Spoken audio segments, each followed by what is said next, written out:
ஜனாதிபதி தேர்தல் இன்னும் 11 நாட்கள் மாத்திரம்தான் எங்கள் பிரச்சார பணியை செய்யக்கூடிய வாய்ப்பு இருக்கின்றது.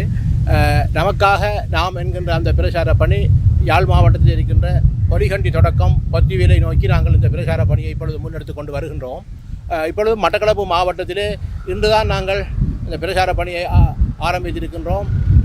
பல இடங்களிலே பல்வேறுபட்ட மக்கள் எழுச்சியாக நின்று எங்களை வரவேற்று நிச்சயமாக தமிழ் பொது வேட்பாளர் ஒருவர் இந்த தேர்தலிலே வெற்றி பெற வேண்டும் என்ற மகிழ்ச்சியை தெரிவித்துக் கொண்டிருக்கின்றார்கள். அதே போன்றுதான் யாழ் மாவட்டம் வன்னி மாவட்டமாக இருக்கலாம், மன்னார் மாவட்டமாக இருக்கலாம், முல்லைத்தீவு மாவட்டமாக இருக்கலாம், வவுனியா மாவட்டமாக இருக்கலாம், திருகோணமலை மாவட்டம், எல்லா மாவட்டங்களிலும் மக்கள் பேரெழுச்சியுடன் இந்த தேர்தலை நோக்கி கொண்டிருக்கின்றார்கள். உண்மையிலே இந்த தேர்தல் ஒரு வித்தியாசகரமாக என்றும் இல்லாத வகையிலே இந்த தேர்தல் ஒரு முன்னுரிமைப்படுத்தப்பட்டிருக்கின்றது. அது ஏனென்றால் நாங்கள் ஒரு ஏமாற்றப்பட்ட இனம் இனி ஏமாற தயாரில்லை என்பதை வெளிக்காட்டுவதற்காக இந்த தமிழ் தேசிய பொது கட்டமைப்பு என்கின்ற 83 அமைப்புகளும் 7 தமிழ் தேசிய அரசியல் கட்சிகளும் இணைந்து இந்த பொது வேட்பாளராக என்னை ஒரு அடையாளமாக இந்த தேர்தலிலே நிறுத்தி இருக்கின்றார்கள். ஆனால் இப்பொழுது அந்த 7 தமிழ் கட்சிகள் இப்பொழுது 10 தமிழ் தேசிய கட்சிகளாக மாறிவிட்டது. 3 தமிழ் தேசிய கட்சிகள் இப்பொழுது இணைந்திருக்கின்றது. அதில் குறிப்பாக ஈரோஸ் ஜனநாயக அமைப்பு இணைந்திருக்கின்றது. அதைவிட தமிழர் விடுதலை கூட்டணி தலைவர் அருண் தம்பிமுத்து அவர்கள் இணைந்து அதில் பிரச்சார பணியை மேற்கொண்டு வருகின்றார். அதே நேரத்தில் எங்கள் அனந்தி சசிகரனின் ஈழ சுயாட்சி கழகமும் இப்பொழுது நேற்றிலிருந்து இணைந்திருக்கின்றது. ஆகவே இப்பொழுது 10 கட்சிகளாக மாறியிருக்கின்றது. உண்மையிலே இதை நாங்கள் பார்க்கின்ற போது ஒரு மகிழ்ச்சியாக இருக்கின்றது. இந்த தேர்தல் என்பது உண்மையிலே ஜனாதிபதியாக நான் வருவதற்கான தேர்தல் அல்ல. ஆனால் நாங்கள் எங்கள் மக்கள் சுயமரியாதையுடன் இன்னும் ஒரு அரசியல் உரிமைக்காக போராடி கொண்டிருக்கின்ற இனம் அந்த தேவையை எதிர்நோக்கி காத்து கொண்டிருக்கின்றார்கள் என்ற விடயத்தை சர்வதேசத்துக்கு காட்டுகின்ற ஒரு தேர்தல் களமாக நாங்கள் இதனை பார்க்கின்றோம். அதில் வித்தியாசம் என்னவென்றால் நாங்கள் கடந்த பல வருடங்களாக பல்வேறுபட்ட போராட்டங்களை நடத்தி இருக்கின்றோம். 75 வருடங்களாக ஐம்ச ரீதியாக ஆயுத ரீதியாக எடுபட்ட போராட்டம் என்பது இப்போது சர்வதேச ரீதியிலே இராஜதந்திர செயல்பாட்டு அரசியலுக்கு மாறியிருக்கின்றது. இந்த இராஜதந்திர செயல்பாட்டு அரசியலுக்கு மாறியதற்கு பிற்பாடு முள்ளிவாய்க்காலில் மௌனிக்கப்பட்டு போர் 2009 மே 18க்கு பிறகு இன்று 15 வருடங்களாக நாங்கள் எந்த ஒரு தீர்வுமற்ற ஒரு இனமாக, ஒரு சுயநிர்ணய உரிமையற்ற இனமாக நாங்கள் இப்பொழுது வாழ்ந்து கொண்டிருக்கின்றோம். இதில் ஒன்று பார்க்கக்கூடிய விஷயம் என்னவென்றால், இந்த தமிழ் பொது வேட்பாளர் நிறுத்தியதற்கு பிற்பாடு தென்பகுதியிலே இருக்கக்கூடிய பிரதான வேட்பாளர்கள் இப்பொழுது தென்பகுதியிலே பிரச்சாரம் செய்வதை காணவில்லை. அவர்கள் இப்பொழுது வடமாகாணத்திலே முகாமிடுகின்றார்கள், மட்டக்களப்பிலே முகாமிடுகின்றார்கள், எங்கள் அம்பாறை மாவட்டத்திலே முகாமிடுகின்றார்கள். என்றால் மக்கள் ஒன்றை யோசிக்க வேண்டும். உண்மையிலே அவர்களுக்கு ஒரு அச்சம் பிடிச்சிருக்கின்றது. என்னவென்றால், தமிழ் மக்கள் திரட்சியாக ஒற்றுமையாக இருக்கின்றார்கள். அவர்களை நாங்கள் இனி சிதறடிக்க முடியாது என்கின்ற விடயம் இந்த தேர்தல் மூலமாக இந்த வேட்பாளரின் என்னை நிறுத்தியதற்கு பிற்பாடு அவர்கள் அச்சமடைகின்றார்கள்.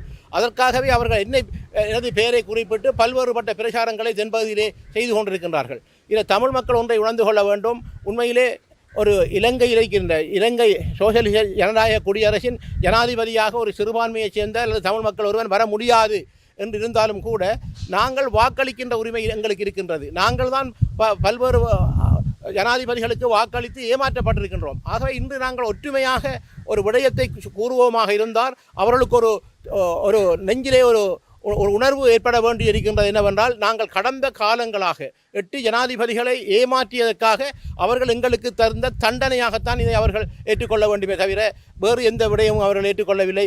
தாங்கள் விட்ட தவறை திருத்துவதற்கு இந்த தேர்தலை நாங்கள் பாவிக்கின்றோம். அதுதான் உண்மை. கடந்த 2009 மே 18 21 நாடுகள் சேர்ந்து இலங்கை அரசாங்கத்துக்கு இந்த இனப்படுகொலை யுத்தத்துக்கு உதவி இருந்தது. இந்தியா உதவி இருந்தது, பல்வேறு நாடுகள் உதவி இருந்தது. ஆனால் அந்த நாடுகளுக்கும் ஒரு செய்தியை நாங்கள் கூற இருக்கின்றோம். நீங்கள் உதவி செய்த நீங்கள் ஏன் எங்கள் இணைந்த வடகிழக்கிலே ஒரு அரசியல் தீர்வை தருவதற்கு நீங்கள் ஏன் உதவவில்லை என்ற செய்தியை நாங்கள் இந்த தேர்தலிலே காட்ட வேண்டி இருக்கின்றது. ஆகவே அன்பார்ந்த தமிழ் மக்களை நீங்கள் ஒன்றை உணர்ந்து கொள்ள வேண்டும். நாங்கள் பொங்கு தமிழை செய்திருக்கின்றோம், எழுக தமிழை செய்திருக்கின்றோம், பொத்திவேல் தொடக்கம் பொலிகண்டி வரை பேர் எழுச்சிகளை நாங்கள் காட்டியிருக்கின்றோம். ஆகவே இந்த தேர்தலையும் நாங்கள் ஒரு எழுச்சியாக, ஒரு போராட்ட வடிவத்தில், ஜனநாயக போராட்ட வடிவத்தில் ஒன்றாகத்தான் இந்த தேர்தலை நாங்கள் பார்க்க வேண்டியிருக்கின்றது. நீங்கள் செய்ய வேண்டியது ஒரே ஒரு விடயம்தான். நீங்கள் வாக்குச்சாவடிக்கு நிச்சயமாக எதிர்வருகின்ற செப்டம்பர் மாதம் 21ஆம் தேதி அந்த வாக்குச்சாவடிகளுக்கு சென்று அவர்கள் தருகின்ற அந்த வாக்குச்சீட்டில் நீங்கள் கொடுக்கின்ற விடை ஒரு புல்லடியாக இருக்க வேண்டும். அந்த புல்லடி என்பது சங்கு சின்னத்துக்கு நேரே நீங்கள் போடுகின்ற போது அவர்களுக்கு ஒரு அதிர்ச்சியையும் பேர் எழுச்சியையும் எங்கள் தமிழ் மக்களின் பேர் எழுச்சி அவர்களுக்கு ஒரு அதிர்ச்சியாக காட்டி எதிர்வருகின்ற 9வது ஜனாதிபதி நிச்சயமாக தமிழ் மக்களுக்கான ஒரு தீர்வை வழங்கியே ஆக வேண்டும் என்ற விடயமும் இதில் தங்கியிருக்கின்றது. ஆகவே நீங்கள் அனைவரும் ஒற்றுமையாக இந்த தேர்தலில் வாக்களிக்க வேண்டும். நாங்கள் இப்பொழுது மட்டக்களப்பு மாவட்டத்திலிருந்து நாளை அம்பாறை மாவட்டத்தை நோக்கி செல்ல இருக்கின்றோம். அதே நேரத்தில் பல்வேறுபட்ட இடங்களிலே எங்கள் ஏறக்குறைய 3000 தமிழ் தேசிய பற்றாளர்கள் எல்லா 8 மாவட்டங்களிலும் அவர்கள் பணிகளை செய்து கொண்டிருக்கின்றார்கள். நாங்கள் தொடர்ச்சியாக கருத்தரங்குகளையும் கூட்டங்களையும் செய்து கொண்டிருக்கின்றோம். ஆகவே ஒன்றுபட்டு இந்த தேர்தல் அரியநேத்திரனுக்காக தேர்தல் இல்லை, ஒவ்வொரு தமிழனுக்கான தேர்தலாக நீங்கள் இதை கொள்ள வேண்டும். நீங்கள் அளிக்கின்றவாறு உங்களின் உரிமைக்காக, உங்களின் இலக்குக்காக, உங்களின் லட்சியத்துக்காக கடந்த காலங்களில் நாங்கள் இழந்த உரிமையை மீட்பதற்கான ஒரு வாய்ப்பாக இந்த தேர்தலை நாங்கள் பயன்படுத்துவோம். இன்று நாங்கள் எங்களுடைய இந்த ஜனாதிபதி தேர்தலில் ஏற்கனவே சில தீர்மானங்கள் எடுக்கப்பட்டிருந்தது. ஒரு குழு, நாங்கள் 5 பேர் கொண்ட குழு ஏற்கனவே தீர்மானித்ததை அறிந்திருப்பீர்கள். நாங்கள் இந்த தேர்தலில் எங்களுடைய மக்கள் எவ்வாறு வாக்களிக்க வேண்டும், என்ன அடிப்படையில் வாக்களிக்க வேண்டும், அதற்காக நாங்கள் எங்களுடைய கட்சி ரீதியான கொள்கை, எங்களுடைய இனப்பிரச்சனை தீர்வு, அதற்கான ஒரு சமஷ்டி அடிப்படையிலான சேர்ந்த உரிமை அடிப்படையிலான தீர்மானங்கள், அதன் அடிப்படையில் தயாரிக்கப்பட்ட ஒரு அறிக்கையின் அடிப்படையில் மேக்ஸ் கிளீனை தரும் 3 கட்டிகளுடனான விம் மேக்ஸ் கட்டி 30 ரூபாய் மேக்ஸ் சேமிப்புடன் வேட்பாளராக இருக்கின்ற சஜித் பிரேமதாசா அவர்களுடைய கருத்துக்கள், அவருடைய கொள்கை அறிக்கை, அதாவது அரசியல் தேர்தல் அறிக்கை விடயங்களையும் நாங்கள் கருத்தில் கொண்டு அதில் எங்களுக்கும் அவருக்கும் இணக்கம் ஏற்படக்கூடிய விடயங்களை அடையாளப்படுத்தி நாங்கள் மிக விரைவிலே 14ஆம் தேதிக்கு முன்னர் அல்லது 15ஆம் தேதி எங்களால் தயாரிக்கப்பட்ட ஒரு அறிக்கையை நாங்கள் பொதுமக்களுக்காக ஒரு அறிக்கையை நாங்கள் வெளியிட இருக்கின்றோம். எங்களுடைய இந்த தேர்தல் சம்பந்தமாக எடுக்கக்கூடிய கொள்கை அடிப்படையானதும் இனத்தினுடைய விடுதலை அடிப்படையானதும், அதே நேரத்தில் சஜித் பிரேமதாசாவுடைய தேர்தல் அறிக்கையில் குறிப்பிடப்பட்டிருக்கின்ற விடயங்களில் எங்களுடைய அபிப்பிராயம், எங்களுடைய கருத்து என்ன என்ற அடிப்படையிலும் அந்த அறிக்கை நாங்கள் வெளியிடுவதற்கு இருக்கின்றோம்.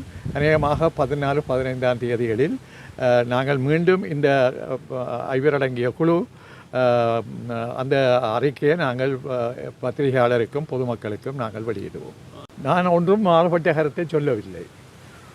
நான் ஆரம்பத்திலும் சொன்ன கருத்து, என்னுடைய கருத்துக்களை விட நான் அந்த கட்சி கூட்டத்திலே கலந்து கொள்ளவில்லை. அவர்கள் எடுத்த தீர்மானம் என்ன என்பதற்கு விளக்கம் எனக்கு தேவைப்பட்டிருந்தது. அந்த நேரத்தில் நான் அந்த சொன்ன கருத்து, கட்சி எடுத்த தீர்மானத்தை பற்றி நாங்கள் ஆராய்ந்து எவ்வாறு அதை மக்கள் மத்தியில் முன்வைப்பது என்பதை பற்றித்தான் நான் சொன்னேன். வேறு ஒரு விதமான கருத்து நான் சொல்லவில்லை. பத்திரிகை கொடுக்குற ஒரு தலைப்பு செய்தியாக கண்டுபிடித்து வெளியிட்டதை நான் மாறுபடுத்தி சொன்னேன் என்ற கருத்தை பரப்புவது பிழையானது. அதனுடையால் அந்த விடயத்தில் இருந்துதான் இப்பொழுதும் கட்சி எடுத்த முடிவில் நான் அந்த நேரத்தில் பங்கு பெற்ற முடியாத நேரத்தில் வெளியிட்ட கருத்தை நான் மீண்டும் கட்சியுடன் நாங்கள் பேசுவதற்கு நாங்கள் இன்றும் 3வது முறையும் நாங்கள் சந்தித்து பேசி கொண்டிருக்கின்றோம். அதனுடைய இறுதி முடிவை நாங்கள் எப்பொழுது எடுப்போம் என்பதில் சொல்லப்படுவதுதான் மிக முக்கியமானது.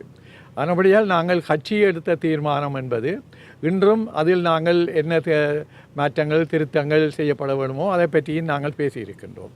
அதற்கு பொருத்தமான ஒரு அறிக்கையை நாங்கள் 14, 15ஆம் தேதிகளில் பொதுமக்களுக்கும் பத்திரிகைகளுக்கும் நாங்கள் கூறுவதாக நான் இப்பொழுதும் கூறியிருக்கின்றேன். அதன்படியாக கட்சியினுடைய பலம், மக்களுடைய பலம், இந்த ஜனநாயக ரீதியாக வாக்களிக்கின்ற பொழுது நாங்கள் ஒவ்வொரு சந்தர்ப்பத்திலும் தேவைப்பட்ட திருத்தங்களை செய்து இறுதியாக நாங்கள் ஒரு அறிக்கையை தயாரித்து வெளியிடுவதுதான் எங்களுடைய தேர்தல் சம்பந்தமான அறிக்கையாக இருக்க முடியும். அதை நான் கட்சியின் தலைவர் என்ற முறையிலும் இன்றைக்கும் நாங்கள் அந்த அறிக்கையை தயாரிப்பதற்கு நியமித்த குழுவோடு மட்டும் நாங்கள் இப்பொழுது பேசி அந்த அறிக்கையை வெளியிடுவதற்கு தீர்மானிக்கிறோம். கட்சியினுடைய தீர்மானம் மாறுபடலாம் 15 தேதி. அதை பற்றி நான் பதில் சொல்ல தயாரில்லை என்றால் நாங்கள் இன்றைக்கு பேசியதன் தொடர்ச்சியாக அடுத்த கூட்டம். குறிப்பாக இந்த தேர்தல் விஞ்ஞாபனங்கள் பற்றி ஆராய்வதற்காக 18ஆம் தேதி 8ஆம் மாதத்தில் இந்த குழு நியமிக்கப்பட்டது.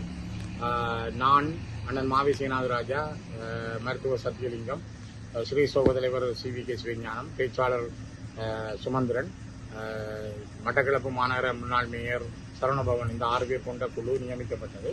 இந்த குழுவில் நாங்கள் கூடி இந்த விடயங்கள் தொடர்பாக, குறிப்பாக தேர்தல் ஒவ்வொரு தென்பகுதி ஜனாதிபதி வேட்பாளர் கட்சிகளுடைய தேர்தல் விஞ்ஞாபனங்கள் தொடர்பாக ஆராய்வதற்கென்று இந்த குழு நியமிக்கப்பட்டது.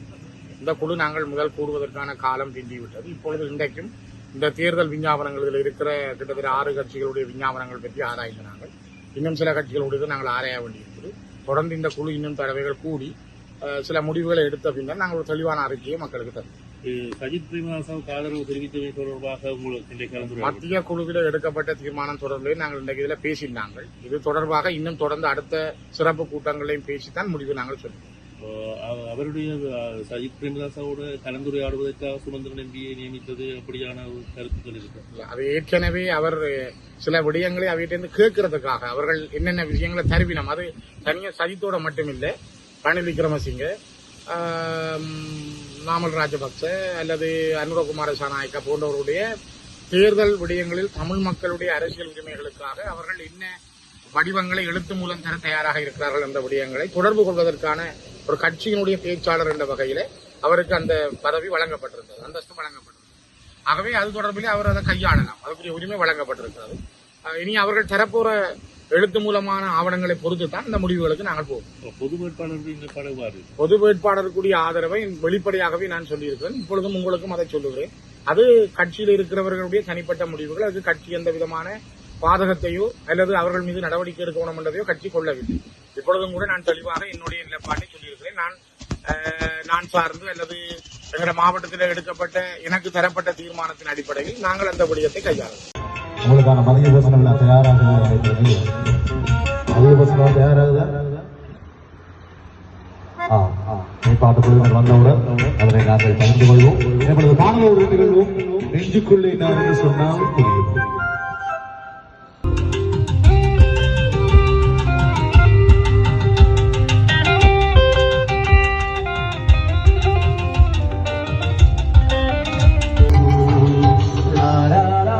உங்களுக்கான மதிய போசனம் தயாராக மதிய போசனம் தயாராகுதா?